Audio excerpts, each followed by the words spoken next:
बिल्कुल, अरुण पांडे भी यही कह रहे हैं, हमारे वरिष्ठ सहयोगी वरिष्ठ पत्रकार अरुण पांडे का भी यही कहना है कि लिटमस टेस्ट की तरह है। लेकिन तेज प्रताप की जो यहाँ एंट्री हो रही है उसे ड्रामा से ज्यादा हम कुछ नहीं समझ सकते। कुंतल कृष्णा इस वक्त हमारे साथ जुड़े हुए हैं, कुछ कहना चाह रहे थे। कुंतल जी। जी विवेक जी देखिए, मैं एक बात आपको स्पष्ट कर देता हूं कि तेज प्रताप जी के संगठन ने अगर किसी उम्मीदवार को अपना समर्थन दिया है तो भी इन उपचुनावों में वो बहुत ही इनसिग्निफिकेंट है। मैं बहुत मैं बहुत स्पष्ट शब्दों में ये बात कहना चाहता जी हूं जी। विवेक जी कि इन उपचुनावों में बहुत इनसिग्निफिकेंट है। इन उपचुनावों में सिर्फ 3 धड़े हैं। एक जो सरकार के साथ सरकार का धड़ा है, जो सरकार का उम्मीदवार है, दूसरा राजद का उम्मीदवार और तीसरा कांग्रेस का उम्मीदवार। इन उपचुनावों में मुख्यतः सिर्फ 3 उम्मीदवार हैं, इस बात को समझा जाए। पर इसमें भी कोई अतिशयोक्ति नहीं होगी कि इस तरह की घटनाएं राजनीति में, बिहार की राजनीति में, लंबी राजनीति में असर देगी।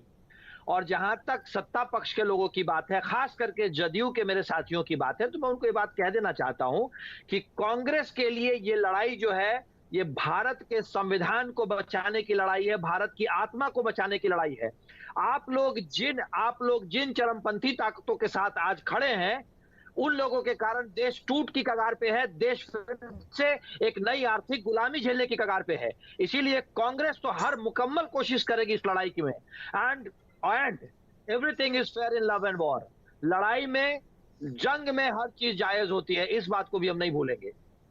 मुझे इस बात को कहने में कोई अतिशयोक्ति नहीं है, मुझे इस बात को कहने में कोई गुरेज नहीं है विवेक जी, कि ये लड़ाई है, राजनीतिक लड़ाई है और लड़ाई में हर चीज जायज है।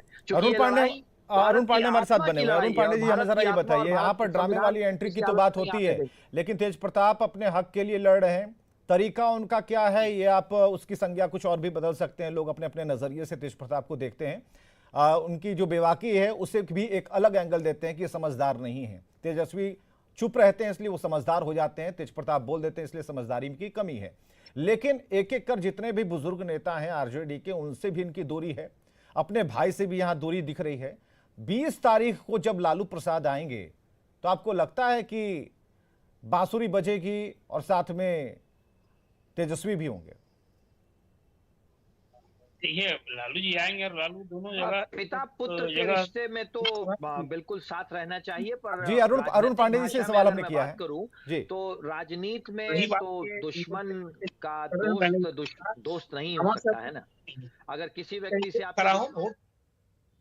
जी जो उनके वोट है वो लालू को, पर पिता पुत्र की जहां तक बात है तो मुझे तेजस्वी बजेगी। और मुझे ये भी उम्मीद है कि लालू प्रसाद यादव जी एक पिता की। अरुण पांडे जी, इस कैंडिडेट को किस तौर पर आप देख रहे हैं? संजय कुमार यादव को किस तौर पर आप देख रहे हैं? क्या इनका जो प्रोफाइल है उसे देखते हुए हमें क्या लगता है कि यहाँ पर एक सेफ गेम तेज प्रताप यादव खेल रहे हैं? क्योंकि जो थिंक टैंक उनके अब नए वाले जो होंगे, जो उनके सलाहकार होंगे, वो जिस तरीके से ट्विटर पर लिख रहे हैं, बड़े सधे हुए अंदाज में लिख रहे हैं। कल ही आपने देखा कि एक लेटर पर उन्होंने जो सूची बनाई गई आरजेडी की तरफ से प्रवक्ताओं की, उस पर भी उन्होंने कहा कि नवरात्र का समय चल रहा है, शक्ति की पूजा हो रही है, आराधना हो रही है, लेकिन घर की जो 2 बड़ी शक्तियां हैं, राबड़ी देवी जी और मीसा भारती, दोनों का नाम गायब है, तो ये ठीक नहीं है। इस पर सवाल उन्होंने किया। तो आपको लगता है कि पहले से कुछ ज्यादा सधे हुए अंदाज में तेज प्रताप आगे बढ़ रहे हैं?